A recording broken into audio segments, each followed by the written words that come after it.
Hi friends.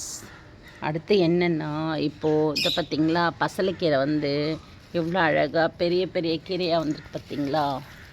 முட்டி வலிக்கு அவ்வளோ நல்லது, எலும்புங்களுக்கு அவ்வளோ ஸ்ட்ரென்த்து பண்ணி கொடுக்கும் எலும்பை.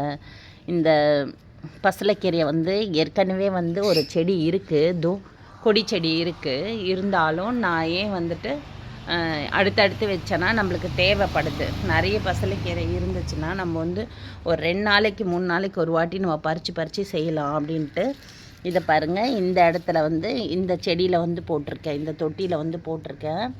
இது எவ்வளோ அழகாக வந்திருக்கு பாருங்கள். ரொம்ப ஈஸியாக வந்துடும். நீங்களும் வந்து இதில் அந்த குட்டி குட்டி தக்காளி, அந்த குட்டியாக இருக்க விதை இருக்குது பார்த்திங்களா, இதோ இந்த மாதிரி குட்டி விதை இருக்கும் கருப்பு கலரில்.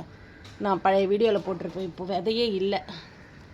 அந்த இங்கே இருக்குது இந்த குட்டி கருப்பு விதை. இந்த விதையை எடுத்து போட்டாலே உங்களுக்கு வந்து நிறைய கீரை வந்துடும். இது பாருங்கள், இந்த செடியிலையும் போட்டு வச்சுருக்கேன். இதுலேயும் வந்து எவ்வளோ பெரிய பெரிய கீரை இலையாக வந்திருக்கு பாருங்கள். ரொம்ப நல்லா நிறைய துளிர் விட்டு பக்கத்தில் வந்திருக்கு. பசலைக்கீரை வந்து அவ்வளோ நல்லது.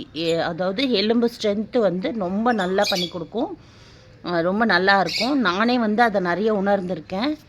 அதனால் எல்லாருமே வந்து பசலைக்கீரையை கண்டிப்பாக வாரத்தில் 2 நாளாவது எடுத்துக்கோங்க. 2 நாள் 3 நாள் எடுத்துக்கோங்க.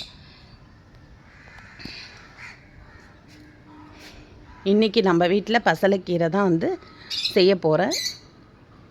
அதையும் நான் உங்களுக்கு எப்படி செய்கிறதுன்னு வீடியோ போடுறேன். இன்னொன்று என்னென்னா, நம்மளுக்கு வந்து இந்த கை ஜாயிண்ட்டு, அதாவது எந்தெந்த இடத்துலலாம் ஜாயிண்ட்டு, எலும்பு கனெக்டிவிட்டி, அந்த எலும்பு எங்கெங்கெல்லாம் இருக்கோ நம்மளுக்கு அங்கெல்லாம் வந்து நல்ல ஸ்ட்ரென்த்து கொடுக்கும் எலும்புக்கு. அதனால் பசலைக்கீரை எடுக்கிறது நீங்கள் வந்து தொடர்ந்து எடுத்துக்கோங்க, ரொம்ப நல்லது. நம்ம வீட்டிலையே வந்து எதுவுமே மருந்து போடாத ஆர்கானிக்காக வர பசலைக்கீரையை நாங்கள் வந்து இந்த மாதிரி வாரத்தில் ஒரு 2 நாள் 3 நாள் எடுத்துக்க மாட்டேன், 2 நாளில் வாரத்தில் செஞ்சுருவேன். டேஸ்ட்டும் கூட ரொம்ப நல்லா இருக்கும்.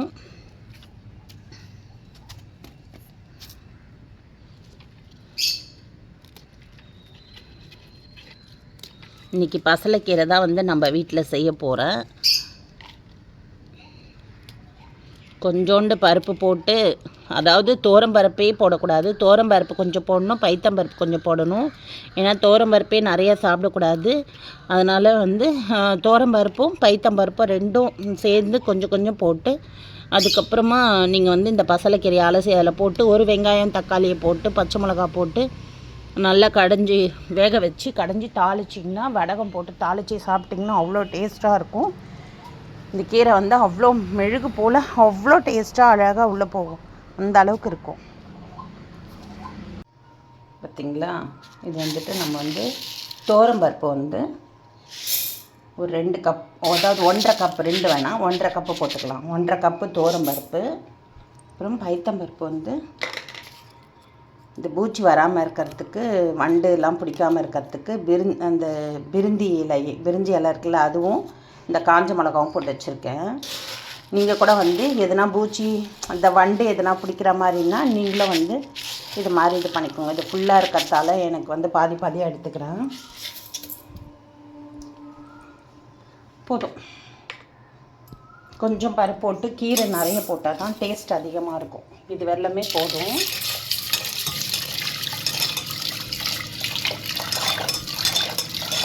ரொம்ப சிம்பிள் கீரை செய்கிறது. கீரை சாப்பாடு உடம்புக்கும் ரொம்ப நல்லது.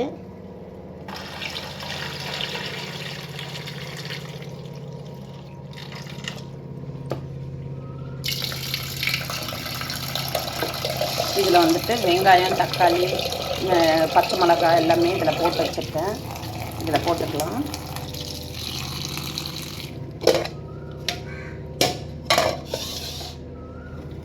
இதில் வெங்காயம் மட்டும் இன்னும் போடலை. வெங்காயம் போட்டுட்டு அவ்வளோதான். வெங்காயம் போட்டு நம்ம வந்து கொஞ்சமாக புளி மட்டும் போட்டுக்கலாம். கொஞ்சம் புளி போட்டுட்டு வெங்காயம் போட்டுட்டு வேக வச்சுட்டு இதை நல்லா ஒரு மசிச்சு கடைஞ்சி தாளிச்சிட்டா, வடகம் போட்டு தாளிச்சிட்டா செம்ம சூப்பராக இருக்கும், டேஸ்ட்டாக இருக்கும். இதே மாதிரி நீங்களும் ட்ரை பண்ணுங்கள், செய்யுங்க. செய்து பார்த்துட்டு எப்படி இருக்குன்னு நீங்களே வந்து அதை உணர்வீங்க. அந்த டேஸ்ட்டும் அந்த உடம்புனுடைய வலிமையும் நீங்களே உணர்வீங்க. பார்த்தீங்களா, கீரை வந்து ஃபுல்லாக ரெடி ஆகிடுச்சு. ஒரு தாளிப்பும் கொடுத்தாச்சு. கீரை வந்து இந்த கலரே பாருங்கள், ஒரு மாதிரி க்ரீனிஷாக இருக்கும். எல்லோ கலரே வராது, ரொம்ப ரொம்ப க்ரீனிஷாக இருக்கும். ரொம்ப நல்லா இருக்கும். கீரை குழம்பு ரெடி ஆகிடுச்சு. பசலைக்கீரை குழம்பு வந்து ரெடி ஆகிடுச்சு. நல்லா திக்காகவும் இருக்கும். தண்ணியாக இருந்தால் சாப்பிட பிடிக்காது, திக்காக இருந்ததுன்னா ரொம்ப நல்லாயிருக்கும். இது பாருங்கள், இப்படி தான் வந்துட்டு செய்யணும். இதில் வந்து வடகமும் மிளகாவும் ஜீரகமும் போட்டு தாளிச்சிருக்கேன். பச்சை மிளகாவும் போட்டிருக்கேன் அந்த ஃப்ளேவருக்கு. இது வந்து இது ஒரு வித ஃப்ளேவராக இருக்கும். இந்த மாதிரி வந்து ஏன்னா இது வந்து காரம் இல்லாமல் இருக்கும்ல, சப்புன்னு இருக்கும் கீரைனால, அதனால் பச்சை மிளகாவும் போட்டிருக்கேன். அதில் எல்லாம் அது பத்தாதுன்னு காஞ்ச மிளகாவும் போட்டு தாளிச்சிருக்கேன். குண்டு மிளகாவும் எப்படி இருக்குது பாருங்கள். நீங்களும் இதே மாதிரி ட்ரை பண்ணி சாப்பிட்டு பாருங்கள். நான் சொன்ன அதையே தான் போட்டேன். நான் என்ன சொன்னேனோ அதே தான் போட்டேன். போட்டுட்டு கீரையை நல்லா பண்ணியிருக்கேன். இந்த பைத்தம்பருப்பும் தோரம்பருப்பும் போட்ட உடனே நல்லா மசிஞ்சு நல்லா வந்திருக்கு பாருங்கள்.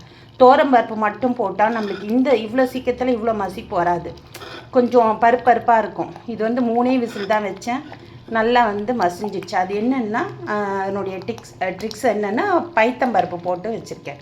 அதனால் நம்மளுக்கு வந்து சீக்கிரமாக சாம்பார் ஆகட்டும் கீரை ஆகட்டும் எதுனாலும் பைத்தம்பருப்பு போட்டு செஞ்சோம்னா, கூட கொஞ்சம் பைத்தம்பருப்பு கலந்தோம்னா சூப்பராக அழகாக இருக்கும், டேஸ்ட்டாக இருக்கும், நல்லாவும் வரும். நீங்களும் இதை சாப்பிட்டு பாருங்கள். உங்கள்கிட்ட எல்லாருக்கிட்டையும் ஷேர் பண்ணிக்கிறேன் ஃப்ரெண்ட்ஸ். பாய்.